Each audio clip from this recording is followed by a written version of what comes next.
Baik, bismillahirrahmanirrahim. Assalamualaikum warahmatullahi wabarakatuh. Alhamdulillahirrabbilalamin. Allahumma salli ala sayyidina Muhammad wa ala ali sayyidina Muhammad. Bismillahirrahmanirrahim. Rabbi shrahli sadri wa yassirli amri wahlul 'uqdatam min lisani yafqahu qawli.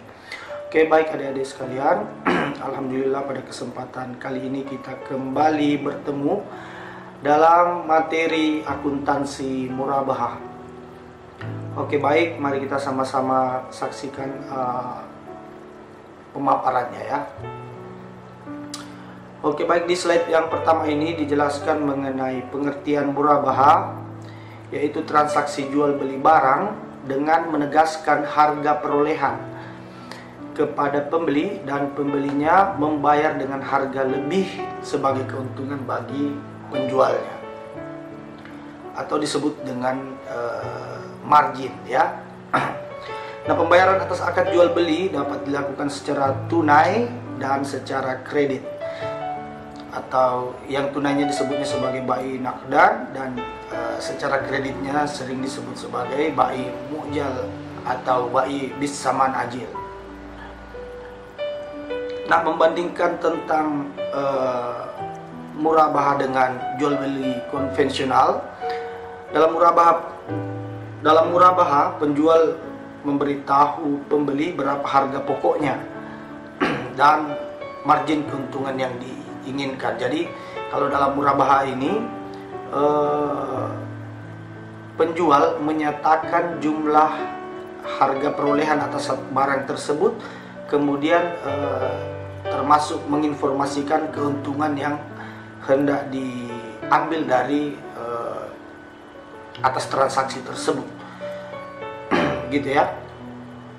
Nah, mengenai jenis murabahah ini ada dua macam. Pertama itu disebutnya sebagai murabahah to the purchase order atau pemesanan. Nah, penjual melakukan pembelian barang setelah ada pemesanan dari pembeli. Jadi dalam murabahah purchase order ini atau pemesanan, penjualnya melakukan pembelian barang untuk dijual itu ketika pemesannya sudah ada. Nah, jenis transaksi ini dapat mengikat atau tidak. Jadi dia bisa mengikat pembelinya, namun bisa juga tidak mengikat pembelinya.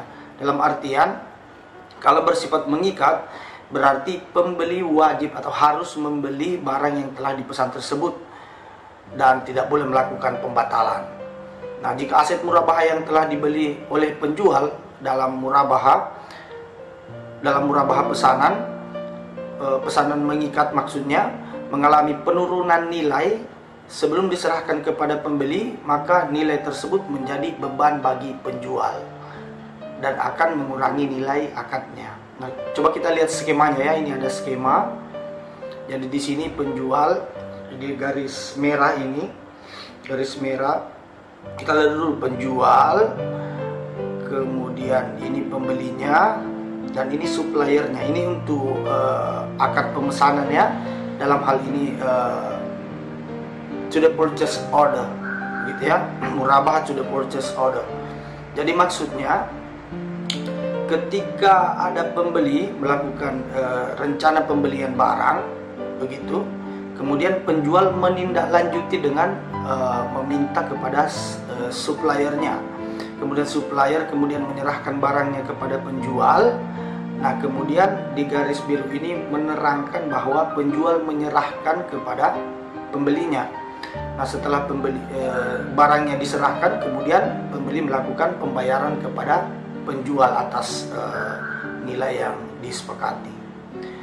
Nah, kemudian di jenis yang kedua itu murabahah normal atau murabahah saja. Jadi dia skemanya seperti ini. Penjual melakukan akad murabahah, bersepakat antara penjual dengan pembelinya, kemudian penjual menyerahkan barangnya, kemudian pembeli menyerahkan uangnya sebagai pembayarannya. Gitu ya. Itu jenis murabahah. Sekarang kita masuk ke karakteristik murabahah. Jadi karakteristik murabahah ini ada 7 macam ya. Ada 7 macam. Kita lihat yang pertama. Yang pertama ini menjelaskan mengenai pengadaan.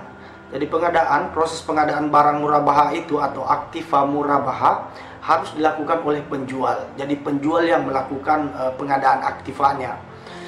Kemudian yang kedua ada perwakilan. Jadi perwakilan di sini dimaksudkan jika penjual hendak mewakilkan kepada nasabah atau wakalah. Sebagaimana kita ketahui wakalah ini adalah akad pendelegasi atau pemberian mandat ya, pemberian mandat atau mewakilkan kepada pihak lain untuk melakukan akad untuk membeli barang dari pihak ketiga ya, seperti itu ya dijelaskan. Kemudian akad jual beli murabaha harus dilakukan setelah barang menjadi milik penjual. Jadi harus setelah jadi milik penjual baru kemudian boleh dilakukan akad murabaha. Kemudian karakteristik yang ketiga itu mengenai uang muka.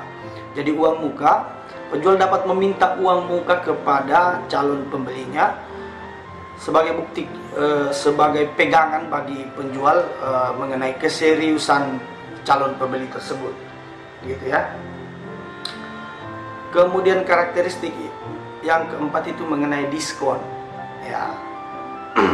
Jadi diskon ini, jika penjual dapat diskon sebelum akad, maka diskon tersebut menjadi haknya pembeli. Jadi kalau misalnya si penjual ini dapat diskon sebelum dilakukan akad, itu menjadi haknya pembeli, begitu ya. Jadi artinya calon pembeli. Jadi diskon tersebut menjadi perhitungan sebagai harga perolehan, begitu. Nah, harga perolehan itu yang nanti akan ditambahkan dengan keuntungan yang diinginkan. Nah, kalau ini yang kedua, item yang keduanya, apabila diskon diberikan setelah akad, maka diskon yang didapat itu akan menjadi hak pembeli atau menjadi hak penjual sesuai dengan kesepakatan mereka di awal akad, begitu ya. Kemudian di item yang ketiga, jika di dalam akad itu tidak mengatur, maka diskon tersebut menjadi haknya penjual, begitu ya. Nah, mengenai diskon ini diatur dalam PSAK atau pernyataan standar akuntansi keuangan 102, yaitu di situ disebutkan mengenai bahwa pada hakikatnya diskon pembelian adalah hak pembeli, sehingga akan lebih baik jika perjanjian menyatakan diskon setiap akad murabaha. Jadi sebaiknya dinyatakan begitu ya, di dalam akadnya. Ya, kemudian di PSAK 102 paragraf 11 itu dibagi menjadi 3, itu menjelaskan tentang apa saja yang termasuk dalam kategori diskon itu. Baik, yang pertama diskon dalam bentuk apapun dari pemasok atas pembelian barang. Kemudian yang kedua itu diskon biaya asuransi dari perusahaan, asuransi dalam pembelian barang. Kemudian yang ketiga, komisi dalam bentuk apapun yang diterima terkait dengan pembelian barang. Jadi begitu maksudnya ya. Kemudian karakteristik yang kelima itu adalah cara pembayaran. Nah, cara pembayaran di dalam akad murabaha ini dibagi ada dua macam. Pertama secara tunai dan secara tangguh atau secara kredit. Nah, mengenai pembayaran secara tangguh ini, jika pembeli melunasi tepat waktu atau lebih cepat dari periode yang ditetapkan, maka penjual boleh memberikan potongan, begitu. Tetapi besar potongan itu tidak boleh diperjanjikan di awal akad, begitu ya. Kemudian saya kira ini cukup jelas. Kemudian di bagian kedua, apabila pembeli tidak dapat membayar utangnya sesuai dengan waktu yang ditetapkan, pembeli tidak boleh memberikan denda kepada pembelinya. Maksudnya penjual tidak boleh memberikan denda kepada nasabahnya, kecuali pembelian tersebut tidak kecuali pembeli tersebut tidak membayar karena lalai, begitu. Artinya penjual bisa mengidentifikasi penyebab daripada keterlambatan pembayarannya atau tidak membayarnya si nasabah ini ternyata disebabkan oleh kelalaian si pembeli ini. Begitu maksudnya ya. Kemudian di karakteristik yang keenam itu kesulitan keuangan. Nah, ini poin yang penting untuk digarisbawahi. Jadi kita bahas ya. Jika pembeli mengalami kesulitan keuangan, saya ulang ya, jika pembeli mengalami kesulitan keuangan, maka penjual hendak memberikan keringanan. Nah, caranya seperti apa? Pertama, dengan melakukan penghapusan sisa tagihan. Itu kalau kondisinya sangat krusial ya. Kemudian yang kedua, membantu menjualkan objek murabahah.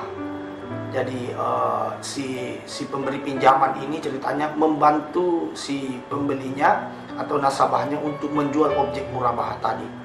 Kemudian yang ketiga itu melakukan restrukturisasi piutang. Jadi ini caranya kita bisa lihat di sini di bagian yang kuning ini. Ya, pertama itu memberikan potongan sisa tagihan agar angsuran menjadi lebih ringan atau lebih kecil atau diperkirakan mampu untuk dia bayarkan si nasabahnya itu. Kemudian yang kedua, melakukan penjadwalan ulang atau rescheduling, yaitu dengan sisa jumlah tagihan tidak boleh ditambahkan ya. Jadi misalnya anggaplah utang masa berutangnya itu 1 tahun, besaran utangnya 12 juta, yang dibayarkan itu sudah berjalan 5 bulan, berarti sisa 7 bulan ya. Nah, 7 bulan itu karena menurut hitungan normalnya, kalau di amortisasinya dia membayarnya setiap bulannya itu 1 juta. Nah, kalau misalnya posisinya di rescheduling, sisa 7 juta yang tadi itu dipanjangkan masanya, dipanjangkan lagi, misalnya ditambah menjadi 1 tahun. Kemudian sisa utang yang 7 juta itu kemudian dibagi sebanyak 12 lagi, sehingga nilainya semakin kecil tanpa mengurangi nilai utangnya. Tapi tidak boleh ditambahkan ya, tidak boleh ditambahkan. Kemudian yang ketiga, mengkonversi akad murabahah. Jadi maksudnya yaitu dengan menjual objek murabahah tadi. Jadi dilakukan penjualan kepada penjual sesuai dengan nilai pasar. Jadi harus sesuai dengan harga pasar ya. Kemudian dari uang yang ada digunakan untuk melunasi sisa tagihan. Ya, kemudian dari uang yang ada digunakan untuk melunasi sisa tagihannya, begitu. Bila ada kelebihan digunakan sebagai uang muka akad ijarah, ijarah sewa menyewa, begitu ya. Atau sebagai bagian modal dari akad murabahah, musyarakah. Ini musyarakah ya maksudnya.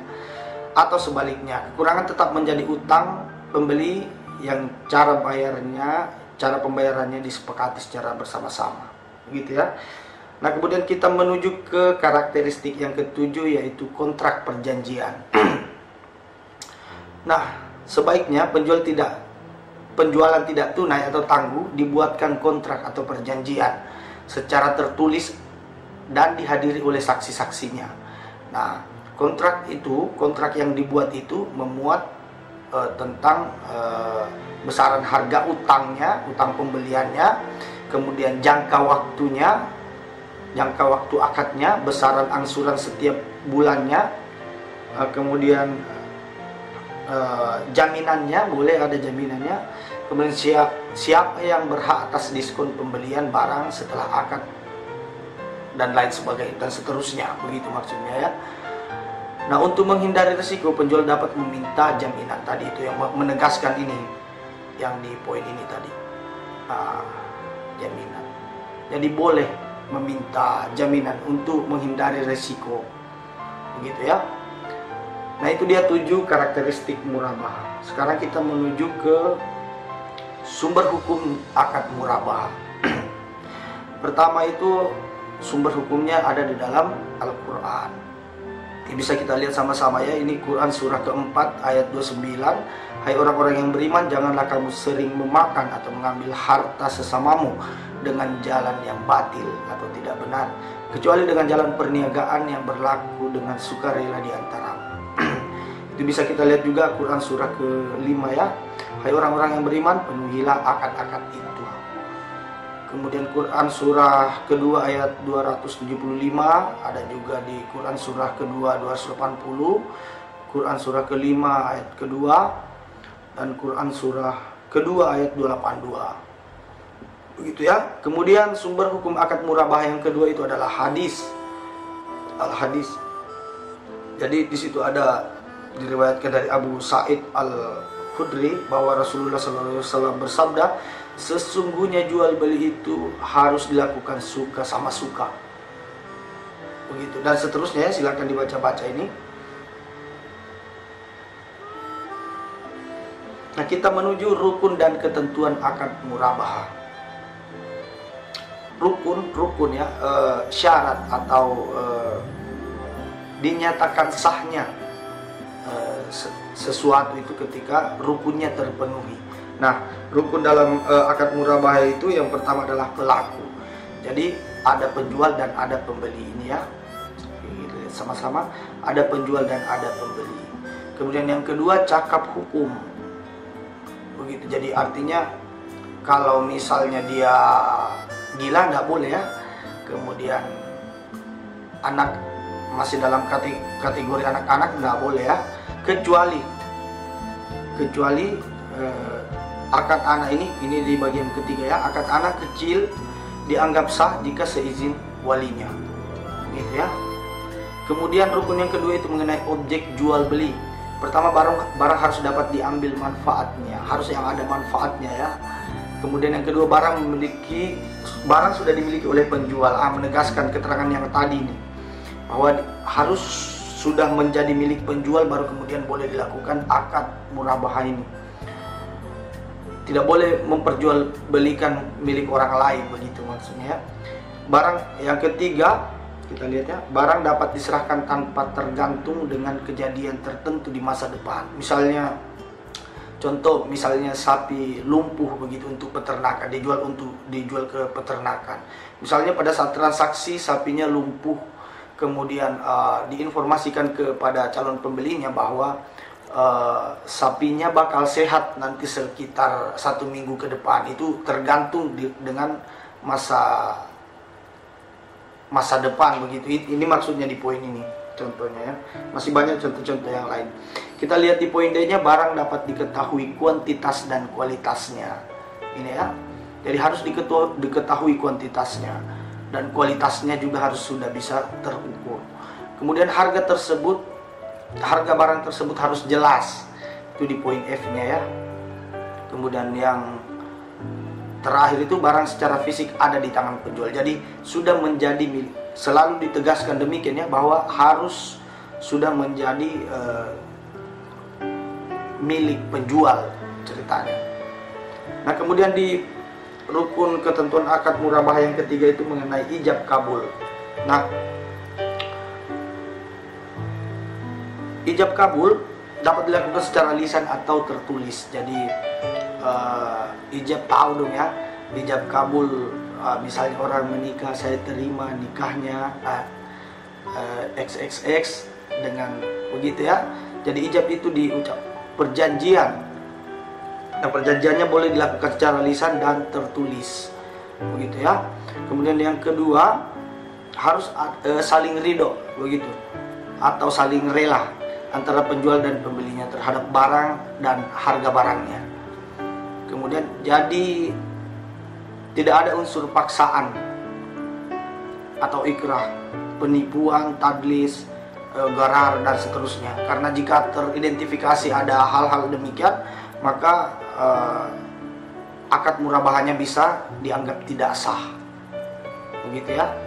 Kemudian yang ketiga, dalam hal terjadinya ketidaksesuaian objek akad, pelaku boleh memilih untuk melakukan pembatalan akad atau melanjutkan. Jadi ada semacam diserahkan kepada calon pembelinya ketika misalnya objek akadnya ini tidak sesuai dengan yang dimuat dalam akad, boleh pembelinya melakukan pembatalan atau dilanjutkan. Dalam hal terjadi paksaan apabila bertujuan untuk kepentingan umum, itu dibolehkan. Nah, sekarang kita masuk ke perlakuan akuntansi murabahah. Nah, ini buat anak-anak perbankan ini wajib diketahui ya, wajib diketahui ini perlakuan akuntansinya. Pertama, akuntansi untuk penjual. Jadi saya memetakan ini, memetakan pencatatan. Jadi ini di poin akuntansi untuk penjual ini pencatatan buat si penjualnya, biar tidak bingung nanti. Nah, karena kalau misalnya pembelinya juga perusahaan, dia juga tentu melakukan pencatatan, begitu ya. Atau boleh jadi pribadi juga melakukan pencatatan. Nah, ini khusus untuk akuntansi bagi penjual. Pertama, pada saat perolehan, kita lihat di sini ya. Nah, pada saat perolehan aset murabahah diakui sebagai persediaan sebesar nilai perolehan. Jadi pada debit aset murabahah, kemudian kasnya dikredit. Begitu jurnalnya, ini jurnalnya ya. Masih ingat ya, jurnal. Kemudian yang kedua, jika terjadi penurunan nilai untuk murabahah pesanan mengikat, akan ditanggung oleh penjual. Nah, jurnalnya seperti ini. Pada debit itu beban, kemudian kreditnya aset murabahah. Kemudian jika terjadi penurunan nilai untuk murabahah pesanan tidak mengikat. Nah, pada debit itu kerugian, kemudian di kreditnya aset murabahah. Kemudian masih dalam akuntansi untuk penjual, apabila terdapat diskon pada saat pembelian aset murabahah, maka pertama itu akan menjadi pengurangan biaya perolehan aset murabahah. Tadi yang seperti yang dijelaskan tadi ya. Jika terjadi sebelum akad murabahah, jurnalnya, model jurnalnya seperti ini. Aset murabahah itu di debit, kemudian kasnya di kredit.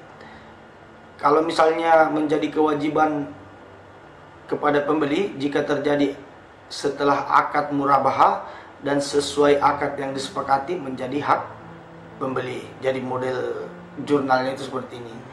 Debit kas, kasnya pada debit, kemudian utang itu di kolom kredit. Kemudian yang ketiga, menjadi tambahan keuntungan murabahah. Ini diskon ya maksudnya. Jadi apabila diskon menjadi tambahan keuntungan murabahah jika terjadi setelah akad murabahah dan sesuai akad, menjadi hak penjual. Misalnya ini di dalam akadnya disepakati bahwa ketika terjadi kita memperoleh diskon setelah terjadi akad, maka akan menjadi haknya si penjual. Maka penjual mencatatnya seperti ini. Kasnya itu bertambah di debit, kemudian kreditnya di utang. Utangnya di kolom kredit maksudnya, begitu ya.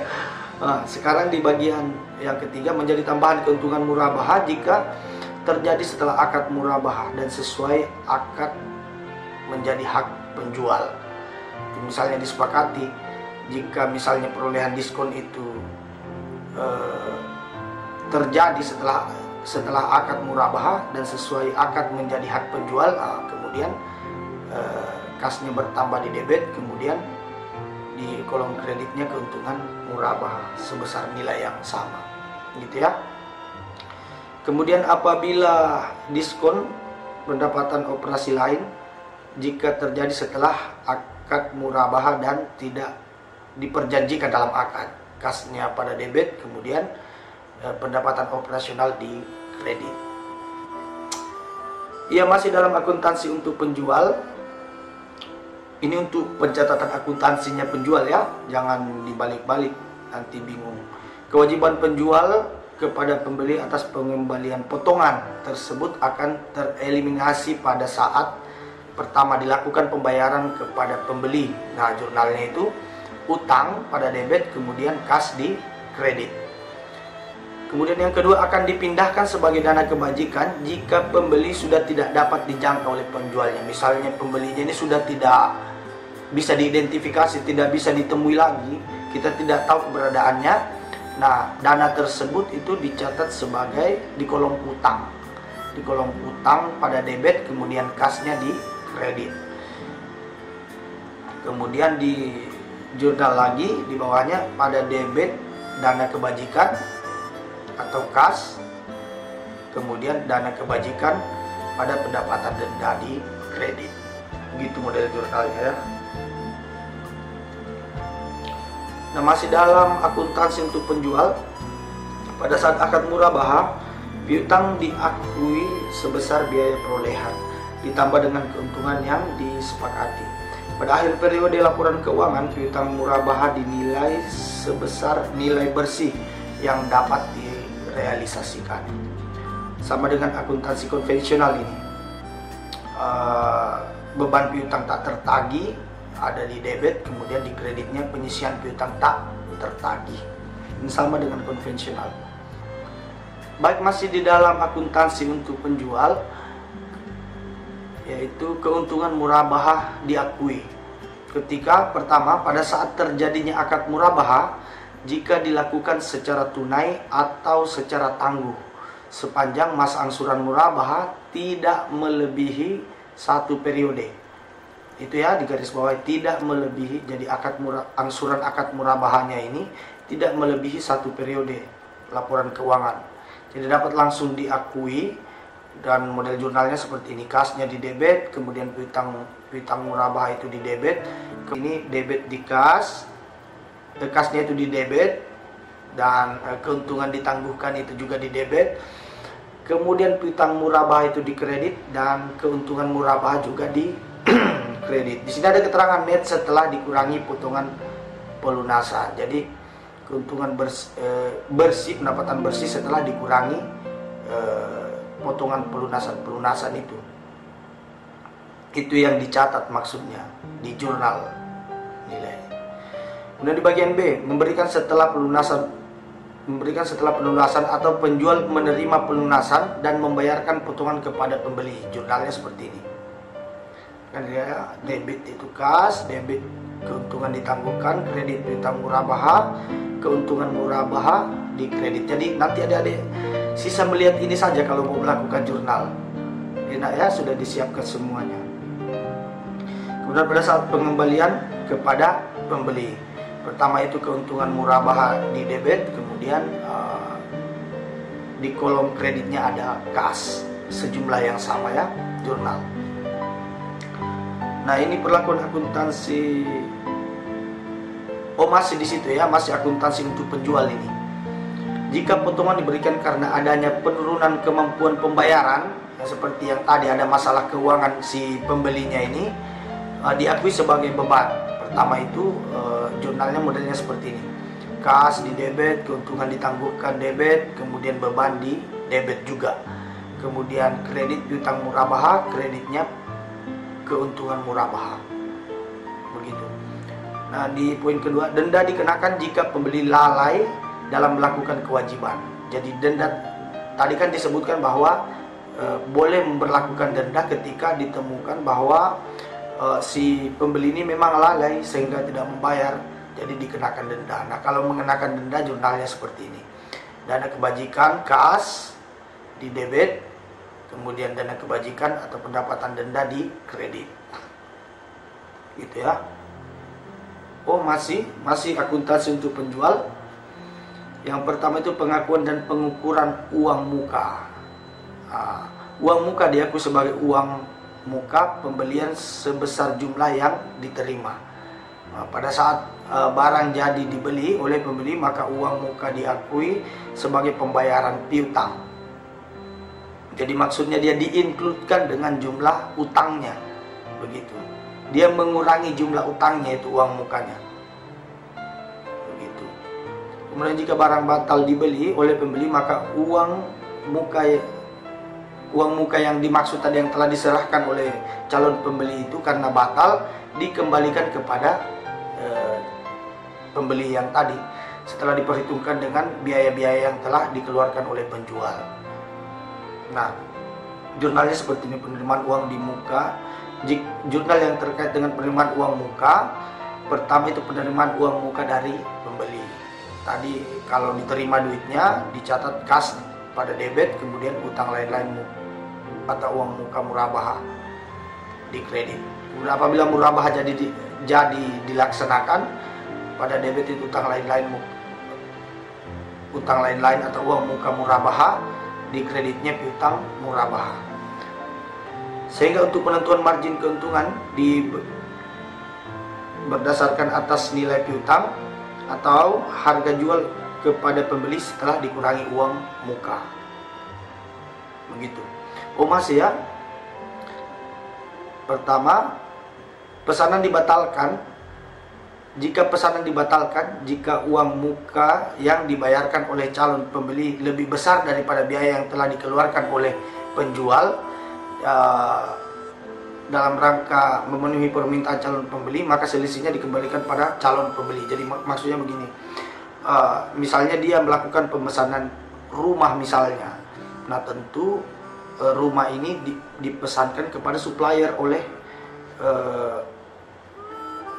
si penjual. Jangan ambil rumah ya, anggaplah lemari sederhananya lemari misalnya. Jadi dia melakukan pemesanan.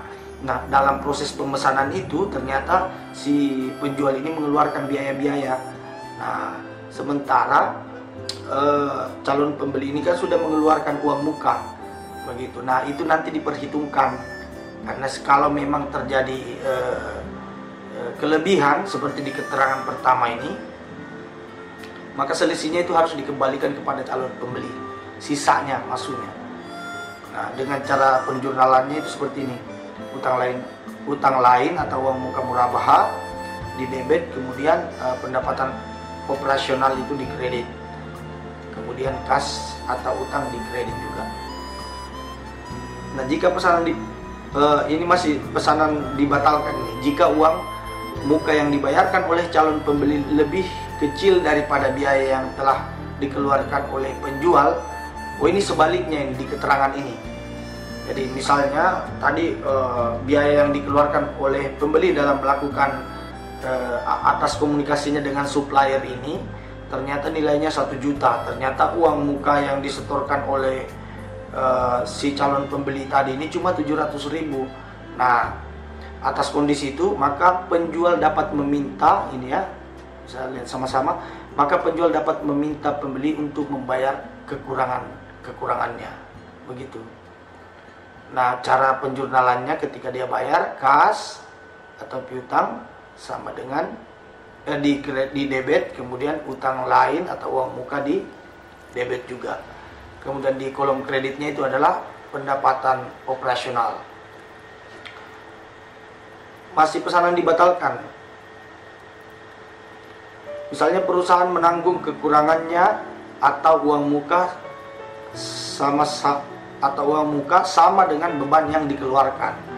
Artinya nilainya sama ini. Uang muka yang diserahkan oleh calon pembeli, kemudian biaya yang dikeluarkan oleh si penjual tadi ini atas komunikasinya dengan pihak ketiga, itu ternyata sama nilainya. Ini model jurnalnya. Debit utang lain atau uang muka murabaha, kemudian pendapatan opsional di kredit, begitu ya. Ternyata masih panjang sekali nih, banyak sekali model jurnalnya. Akuntansi untuk penjual, masih dalam akuntansi untuk penjual ya. Kemudian penyajian, piutang murabaha disajikan sebesar nilai bersih. Jadi piutang murabaha itu, piutangnya mengerti ya, piutang itu disajikan sebesar nilai bersih yang dapat direalisasikan. Saldo piutang murabaha dikurangi penyisihan kerugian piutang. Margin murabaha tangguhan disajikan sebagai pengurang atau kontrakan piutang murabaha. Nah, kemudian di poin ini pengungkapan.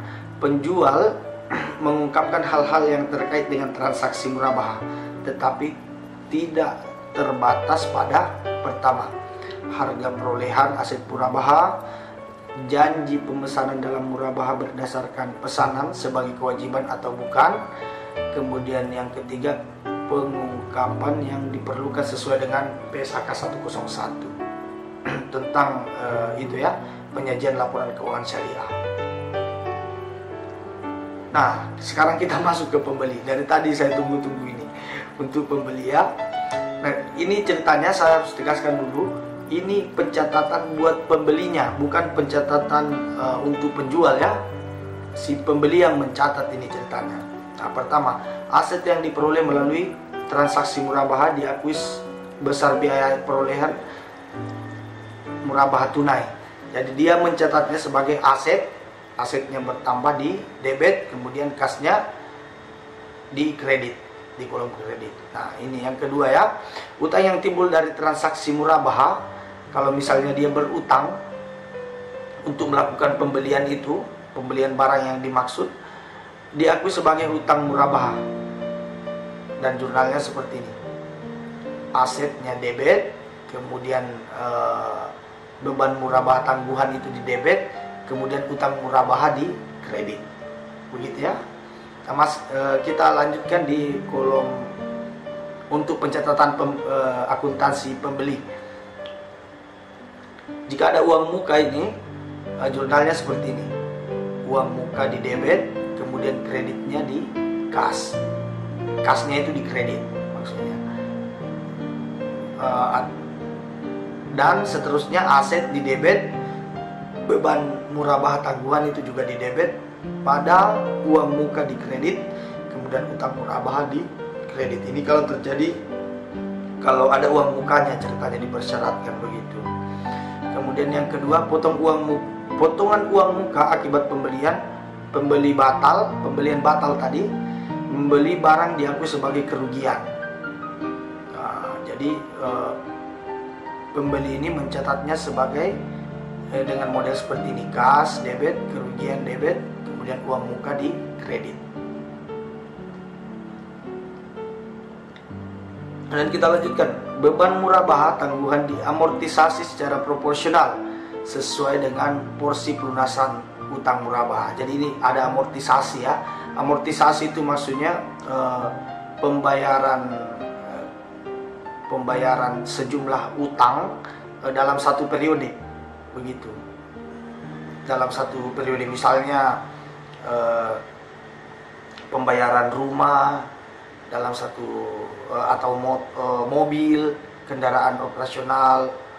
Misalnya kalau dia perusahaan, dia melakukan pembelian mobil, nah berapa yang dia bayarkan dalam masa kredit itu, besaran amortisasinya itu setelah diamortisasi dibagi-bagi ceritanya. Misalnya 200 juta dibagi 2 tahun. Nah, itu maksudnya.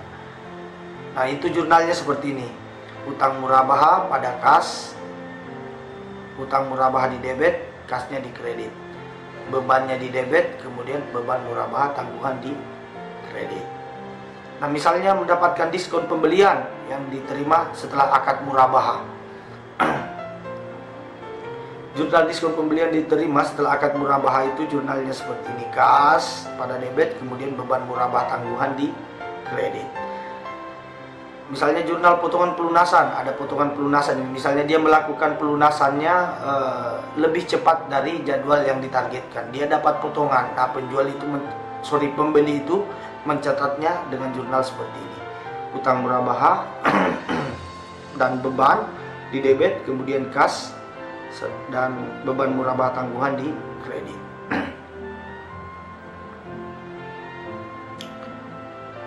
Nah, kita lanjutkan, denda yang dikenakan akibat kelalaian dalam melakukan kewajiban sesuai dengan akad diakui sebagai kerugian oleh pembeli. Nah, pembeli itu melakukan pencatatan dengan jurnal seperti ini. Ya. Kerugian debit, kasnya kredit. Atau kas atau utang di kredit. Kita lanjut, penyajian beban murabaha tangguhan disajikan sebagai pengurang atau kontra utang murabaha. Nah, kalau dalam konteks pengungkapan, pembeli Pembeli mengungkapkan hal-hal yang terkait dengan transaksi murabahah, tetapi tidak terbatas pada yang pertama nilai tunai, aset yang diperoleh dari transaksi murabahah, yang kedua jangka waktu murabahah tangguh, kemudian yang ketiga pengungkapan yang diperlukan sesuai pernyataan standar akuntansi 101. Begitu ya. Nah, Lembaga Keuangan Bank Syariah menggunakan PSAK 59. Ini termasuk di bagian tugas adik-adik sekalian ya, yang kemarin saya tugaskan. Ya, ini standar baru yang melampaui batas-batas negara menjadi hal yang wajar digunakan. Lembaga keuangan bukan bank atau lembaga keuangan syariah. Ikatan Akuntan Indonesia menerbitkan PSAK Syariah nomor 100 sampai dengan 107. Nah, itu PSAK nomor 100 itu mengenai KDDP LKS, kemudian PSAK 101-nya penyajian laporan keuangan syariah, dan seterusnya ke bawah ya. 102 itu akuntansi murabahah, 103 akuntansi salam, 104 itu akuntansi istisna, kemudian 105 yang kita bahas sekarang murabahah, kemudian 106 itu akuntansi musyarakah, kemudian 107 ijarah, dan 108 itu akuntansi untuk penyelesaian utang piutang. Nah, terima kasih adik-adik sekalian. Saya kira cukup pemaparan tentang akuntansi murabahah ini. Mohon maaf jika ada kekurangan, salah dan hilaf begitu. Jadi terima kasih banyak. Minallahi musta'an wal ihtiqlan. Assalamualaikum warahmatullahi wabarakatuh.